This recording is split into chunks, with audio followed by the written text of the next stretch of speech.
9,000 employees को fire करने के बाद द इंटर्मिनेटर नाम से जाने जाने वाले बर्नार्ड आर्नोल्ड 1987 में पहली बार फोर्ब्स के richest man in the world की लिस्ट में आए और उसके बाद ये हमेशा under 5 richest man in the world रहे। फोर्ब्स के लिस्ट के मुताबिक इनकी नेटवर्थ फ्रांस के जीडीपी के 3% है। अब ऐसा आर्नोल्ड ने क्या किया जो उनको इतना अमीर बनाता है और इनकी बिजनेस लीडरशिप से हमें क्या सीखने मिलता है, ये हम आज इस वीडियो में सीखेंगे। So let's start. Bernard Arnold ने 20s में अपनी इंजीनियरिंग खत्म करने के बाद अपने डैड के सिविल कंस्ट्रक्शन बिजनेस में हेल्प की और 1978 से 1984 में ये कंपनी के प्रेसिडेंट के पद पर रहे।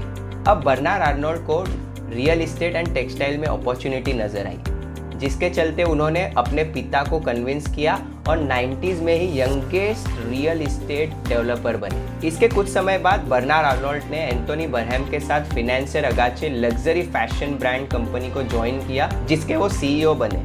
आर्नोल्ड ने अपने रियल एस्टेट से कमाए गए फंड से और अपने मित्र बरहम के साथ जुड़कर बॉसेक को खरीदा। इस टेकओवर के बाद आर्नोल्ड ने 9,000 एम्प्लॉयज को फायर किया।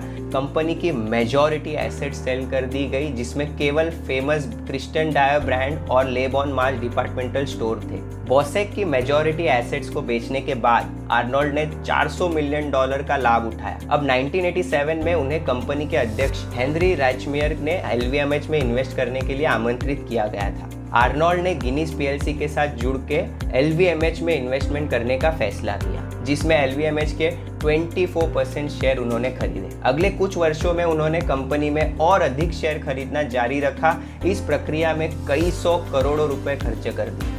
आर्नोल्ड ने LVMH के तब तक शेयर खरीदे जब तक उनके पास कंट्रोलिंग पावर नहीं आ जाता। 24% की शेयर होल्डिंग को 1989 तक 48% शेयर होल्डिंग तक ले गए, जिसके कारण 13 जनवरी 1989 में ये एग्जीक्यूटिव बोर्ड के चेयरमैन बन गए। आर्नोल्ड भाई का एक सिंपल फंडा है, ये अपनी शेयर्स एंड वोटिंग की होल्डिंग बढ़ा कर उस कंपनी के मैनेजमेंट, ऑपरेशंस, इनफैक्ट पूरे बोर्ड मेंबर्स को ही बदल देते हैं ताकि डिसीजन मेकिंग सरल हो और जो इनके हिसाब से सही हो। साम दाम दंड भेद यूज करके इन्होंने कई कंपनीज को एक्वायर किया। ये होस्टाइल एक्विजिशन में उस्ताद है, समझ लो। अब होस्टाइल एक्विजिशन होता क्या है? समझो एक कंपनी है AB लिमिटेड, जिसमें 2 शेयर होल्डर हैं, mister A and mister B। दोनों की 50% की शेयर होल्डिंग है। अब आर्नोल्ड क्या करते हैं, B से दोस्ती करके उनके share holding and voting power को खरीद लेते हैं प्रीमियम प्राइस देकर और वहां का कंट्रोलिंग पावर अपने हाथ ले लेते हैं। इन्होंने ऐसे ही होस्टाइल एक्विजिशन स्ट्रैटेजी के जरिए कई कंपनीज को एक्वायर किया। 1994 में परफ्यूम फर्म गुरेलिन, 1996 में लोवी, 1997 में मार्क जेकब, फिर सिफोरा, थॉमस पिंक जैसी कई कंपनियों को खरीदा। अप्रैल 2019 में कंपनी ने luxury hotel and restaurant group bailment को $3.2 बिलियन में खरीदा। अब आर्नोल्ड के चेयरमैन बनने के बाद LVMH ग्रुप बहुत ही ऊंचाइयों पर पहुंची और 11 साल में ही कंपनी की मार्केट वैल्यू 15 गुना बढ़ाई और कंपनी को 500% से भी ज़्यादा फायदा हुआ। इसके बाद आर्नोल्ड ने और भी कई कंपनियों में इन्वेस्ट किया, जिनमें ZBank, Boo.com और Netflix भी शामिल है। अब आर्नोल्ड के इस बायोग्राफी से सीखने मिलता है वो है इनकी लीडरशिप।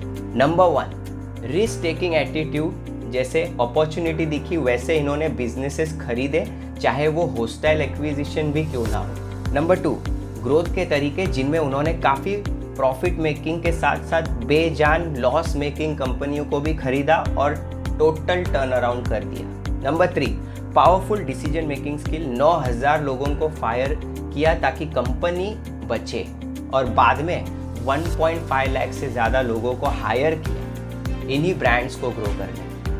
तो अब ये कुछ बिजनेस एंड लीडरशिप लेसन है जो हमें बर्नार्ड आर्नोल्ड भाई से सीखने मिलते हैं। तो अगर आप ब्रांड, बिजनेस, स्टार्टअप, लीडरशिप में इंटरेस्ट रखते हैं तो अभी इस चैनल को सब्सक्राइब करें। Thank you so much, bye bye.